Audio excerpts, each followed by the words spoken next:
Perkenalkan, nama saya Remunda Joes Breseran dari kelas 12 IPA 3. Di sini saya akan menjelaskan tentang sel elektrokimia. Yang pertama yang perlu diketahui yaitu definisi sel elektrokimia.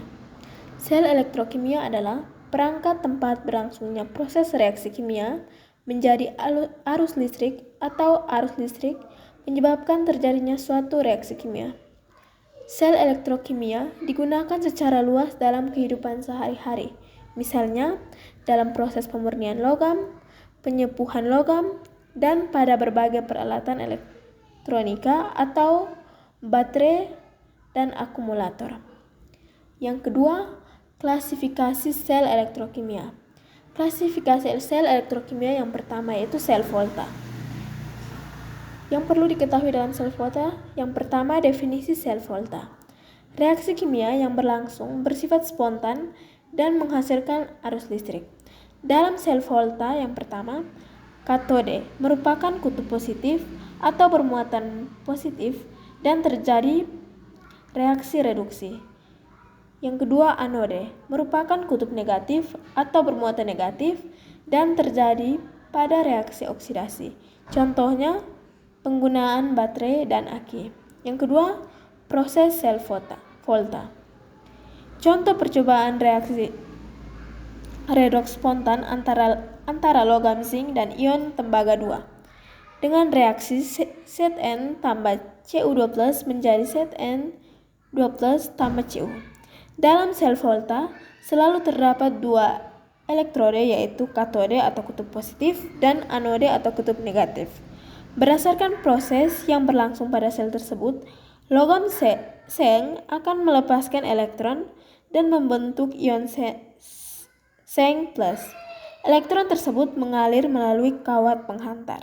Selanjutnya diterima oleh ion Cu2+ untuk membentuk endapan logam tembaga atau Cu. Akibatnya larutan CuSO4 semakin berkurang konsentrasinya, sedangkan elektrode Cu atau katode semakin bertambah masanya atau endapannya.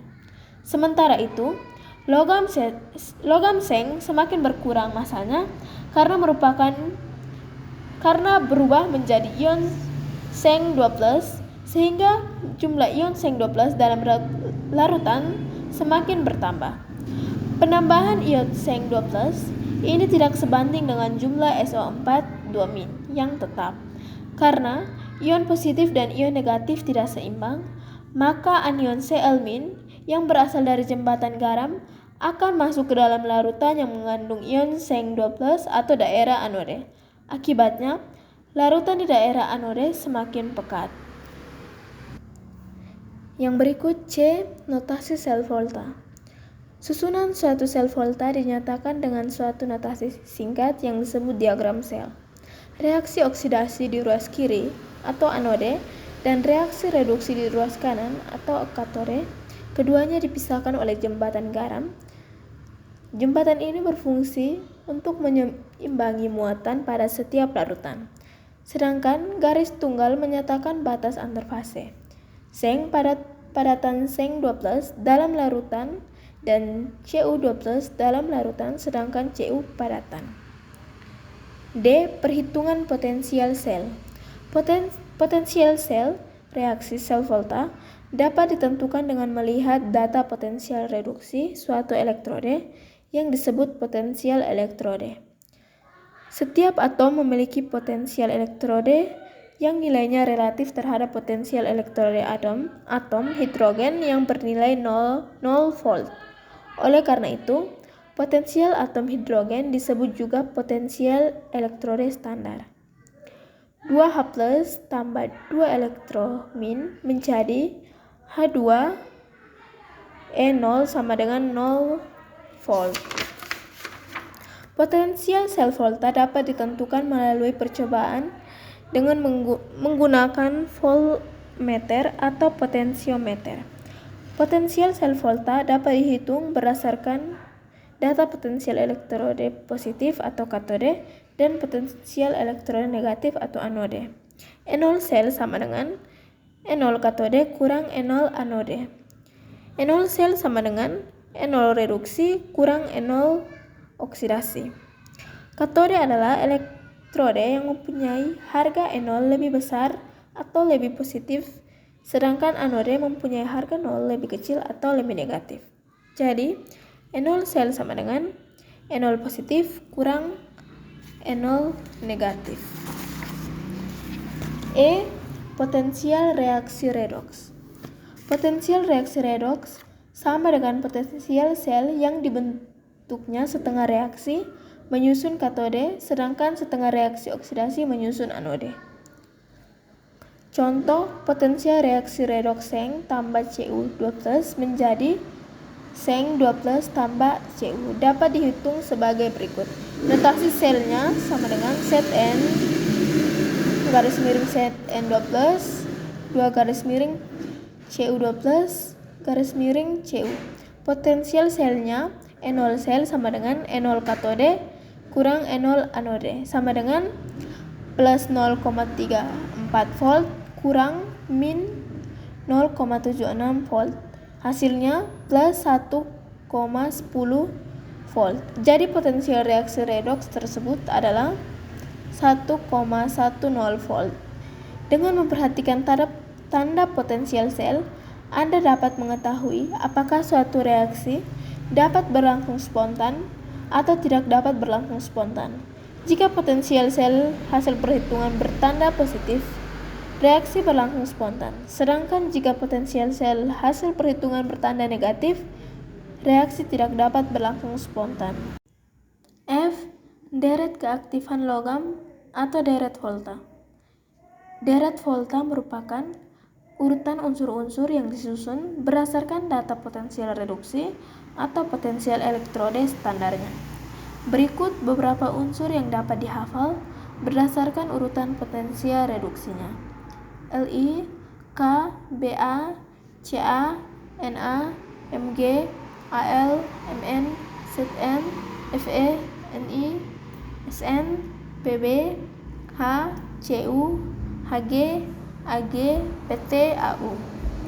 Semakin kiri kedudukan suatu logam dalam deret volta, maka logam semakin reaktif atau semakin mudah melepaskan elektron, dan logam merupakan reduktor yang semakin kuat.